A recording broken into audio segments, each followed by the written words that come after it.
کیا دیکھا کہ وہ ایک کتے کو کھانا کھلا رہے تھے. انہوں نے میری طرف کوئی توجہ نہیں کی, سلام کا جواب دیا اور کوئی توجہ نہیں کی.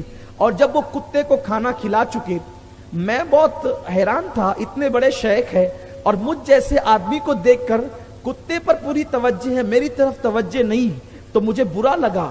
لیکن جب وہ کھانا کھلا چکے, کتا چلا گیا, تو اب وہ میری طرف مخاطب ہو کر کے کہتے ہیں, جب آپ کی طرف میں مکمل مخاطب نہ ہوا اور میں آپ کی طرف میں نے توجہ نہ کی تو تم پر گراں تو گزرا ہوگا. انہوں نے کہا ہاں بالکل مجھ پہ گراں گزرا. تو کہا آپ نے ایسا کیوں کیا؟ تو اس وقت وہ کہتے ہیں دراصل شیخ بات یہ ہے کہ ہمارا علاقہ کتوں کا علاقہ نہیں ہے, یعنی یہاں عام طور پہ کتے نہیں رہتے. تو مجھے یہ لگا کہ یہ کتا جو ہے وہ کہیں سے بھٹکتے ہوئے آیا اور یہ کتا بھوکا ہوگا, اس لیے میں اس کو کھانا کھلا رہا تھا.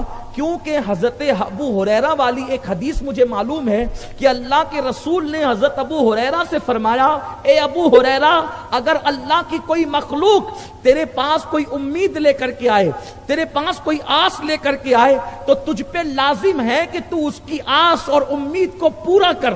اگر تو اس کی آس اور امید کو پورا کرنے کی طاقت رکھتا ہے تو تو اس کی آس اور امید کو پورا کر. اس لیے کہ اگر تو نے اللہ کی مخلوق تیرے پاس آس اور امید لے کر کے آئے اور تو طاقت رکھنے کے باوجود ان کی آس اور امید کو پورا نہ کرے تو اللہ قیامت کے دن تیری آس توڑ دے گا اور اللہ رب العزت تجھے جنت سے روک دے گا اور جہنم میں داخل فرما دے گا. اس لیے کہ جب مخلوق خدا کسی کے پاس کوئی امید لے کر آئے اور وہ اس کی امید کو توڑ دے تو اللہ قیامت کے دن اس کی امیدوں پہ پانی پھیر دے گا اور اس کی امیدوں کو توڑ دے گا.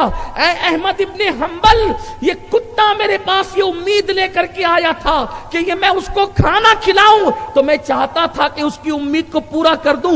مجھے ڈر تھا اگر میں اس کتے کی امید کو پورا نہ کر سکا تو قیامت کے دن اللہ میری امیدوں پہ پانی نہ پھیر دے.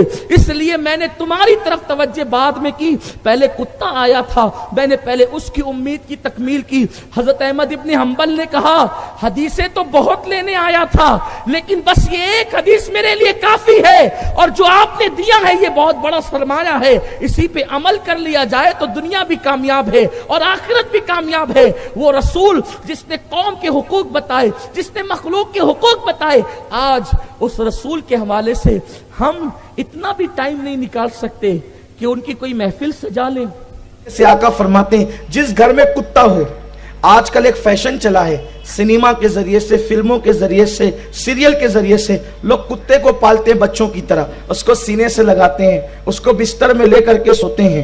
ابھی آپ نے کتے کے حوالے سے ایک بیماری کا ذکر سنا.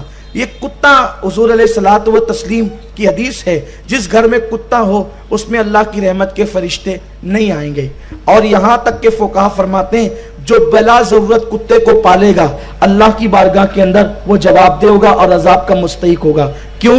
اس لیے کہ جو کتے کی رال ہے, کتے کی فطرت ہے کہ اس کی ہر وقت رال ٹپکتی رہتی ہے, اور جب اس کی رال ٹپکتی ہے تو اس کی رال کے اندر سدھا بیماریاں موجود ہیں, اس کی رال کے اندر سدھا بیماریاں موجود ہیں.